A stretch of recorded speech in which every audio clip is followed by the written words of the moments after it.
You can be part of the cleanup crew or part of the cover-up crew, but nothing changed. Every 6.5 minutes, a woman or child is raped, and twice an hour, an individual in this country is lost because of a homicide. That is violent crime out of control. That is a national security crisis. I don't care what the media says about me. There's nothing they can tell me that I haven't heard. And today we are going to dive into a revealing interview that demonstrates our country's commitment to the efficiency and integrity of security institutions. Chris Wray was brought in to clean up the FBI. He was warned by the Speaker of the House and the Chairman of House Intel, eye to eye, you can be part of the cleanup crew or part of the cover-up crew. But nothing changed.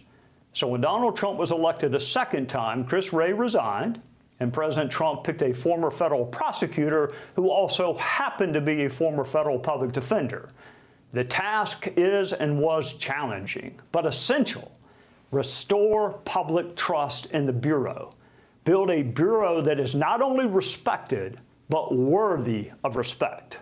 And that man is Patel, and he joins us now. Welcome, Director Patel. Thank you for joining us. You've been on the job for about a month now, so tell us what you've seen and what you've learned. Well, Trey, it's great to be with you, and I wanted to stay radio silent for the first month, just to laser focus on restoring law enforcement and the credibility and the trust of the American people and getting the weaponization out of there. And in order to do that, you need a strong Department of Justice. And we have a courageous leader in Attorney General Pam Bondi and her team over there.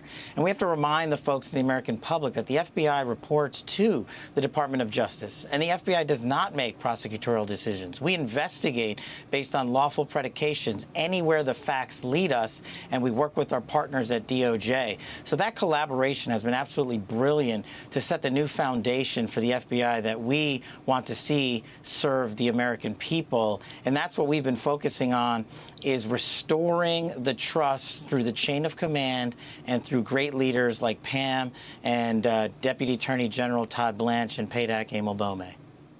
Amidst twists and turns that criticize bureaucracy and politicking, the administration that puts national interest above all stands out. So get ready to go behind the scenes. How the change in posture at the FBI reflects a profound transformation in combating crime and restoring the American people's trust. All right, Director, you've been very intentional about moving agents out of D.C. and back into the field, which is where they really ought to be. Why is that important to you?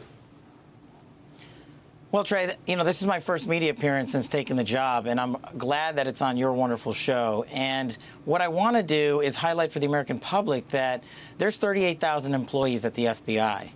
If you take the national capital region, as the folks around Washington, D.C. call it, the 50-mile radius around Washington, D.C., we have 11,000 employees for the FBI in that 50-mile radius, give or take.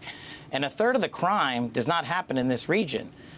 A large portion of one of my priorities, fighting violent crime, crushing narco traffickers, stopping fentanyl overdoses, is happening in any town USA across this country. And they need resources in the form not just of money, but manpower. So we're going to reorient our assets in Washington. We're going to look at it strategically, as we've been doing the last month, and send our agents and analysts and SOS operatives into the field to take on this violent crime explosion that has occurred over these last 4 or 5 years, and to make sure that every state and every county, be it in my hometown of Las Vegas, Nevada, or up in Montana or in Kansas or Iowa or Maine, is all safe and secure. And the best way to do that is through a proper show of force with the FBI men and women who do this job so courageously every day out in the streets fighting crime.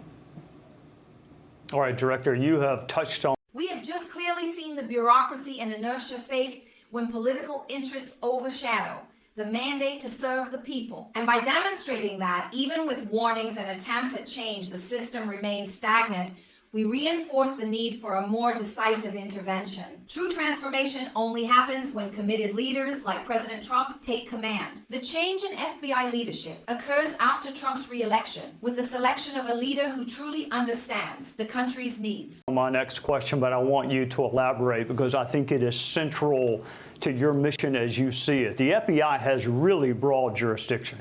All criminal statutes are important to enforce, but your emphasis sounds to me like it's going to be on violent crime. It's definitely going to be a big emphasis. Look, Trey, you and I have been in government service before, and we overlapped in the House Intelligence Committee, where we exposed the largest corruption in FBI history during Russiagate when you and I partnered there. And that formed the foundation of my ethos going forward. We have to change to the dynamic threat landscape that is changing constantly in not just America, but abroad. Back then, CT and national security were up here, but now we see the narco traffickers and the gangs exploding in terms of violence in America, so we see that shift. And so we have to shift with that threat dynamic. We're not going to forget or ignore national security. Never. The consequential mission of the FBI is to safeguard our citizenry and our way of life and to investigate those that do harm to our citizenry. But right now, the major portion of that focus is on sex trafficking, is on fentanyl and heroin overdoses, and is on violent crime in the form of gang murders and homicides and rapes. Every 7 minutes in this country, Trey, a individual American citizen overdoses on a drug, a narcotic. Every 6.5 minutes, a woman or child is raped. And twice an hour, an individual in this country is lost because of a homicide. That is violent crime out of control. That is a national security crisis. So we are treating it as such under this administration with President Trump's priorities and Attorney General Bondi at the helm of the Department of Justice. I don't know how or why the American public in the world refused to acknowledge this explosion in violent crime and found it acceptable for children to be dying off at such a vast rate. Couple that with the explosion in illegal aliens, we are seeing the intersection between violent crime and so many of those illegals, and that's another priority that we're facilitating and assisting with, though that's not our primary mission. That's over with DHS. Here, we see how Trump's decisive action reflects a renewal strategy that aligns with the people's desire for justice and efficiency. The appointment of the new director highlights a paradigm shift, and the choice of someone with experience and practice in the legal field capable of restoring the FBI's credibility shows that the commitment to security and order stems from firm action. This move is a clear example of how the Trump administration does not hesitate to eliminate traces of career politicking, but rather values professionals dedicated to the true duty of protecting the nation. The FBI's priorities have been rearranged to protect the people. All right, Director, I want to ask you about something that I've known you a long time. You don't want to talk about, and that is yourself. But when you were nominated, I told folks that you would be a lot more fair to your critics than they ever were to you. But it's hard to forget what others have said and done. So how do you put that blindfold on and be fair even to those who were never fair to you? Well, Trey, as I tell everybody at the FBI when I walk in the building, I don't care what the media says about me. There's nothing they can tell me that I haven't heard. As long as I'm taking the arrows and the men and women of the FBI aren't, I'm winning every single day. And I learned from your great mentorship and friendship on the House Intelligence Committee, where we served together, where we said the priority here is the truth and serving the American people. And that lesson that I learned with you and so many of the brave men and women on the House Intelligence Committee has stuck with me to this day. Now, also, I got to add in here, Trey, I know I was nominated by President Trump, and I had a lot of support, but a big thanks to you for reaching out to the community that you have on Capitol Hill, and your voice was heard in those hallways to carry that message and penetrate and break through that glass charade that was, oh, Kash Patel cannot lead the FBI because he's too political. But as you just pointed out, I may be one of the most falsely maligned people in all of government service, and I don't care if they continue to falsely malign me. What I cared about is the leaders and the American people saw that in 16 years of apolitical government service, I was there to put the mission first. And I'm indebted to you for allowing me to continue in our friendship and your guidance on the Hill during that process.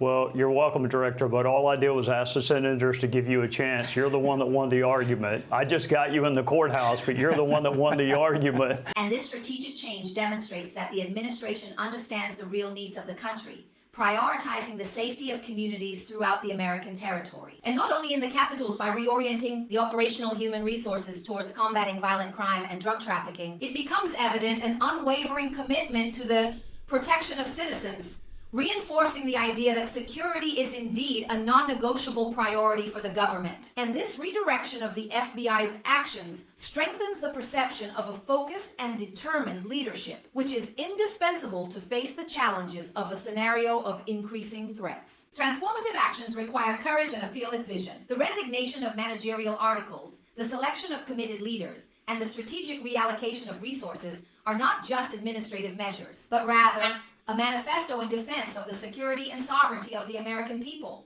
And if you, like me, share this vision of a country governed by leaders who spare no effort to establish order and justice, like, share, and comment your opinions about this decisive moment. Also, subscribe to the channel to follow more analyses that combine knowledge, commitment, and truth. See you in the next video.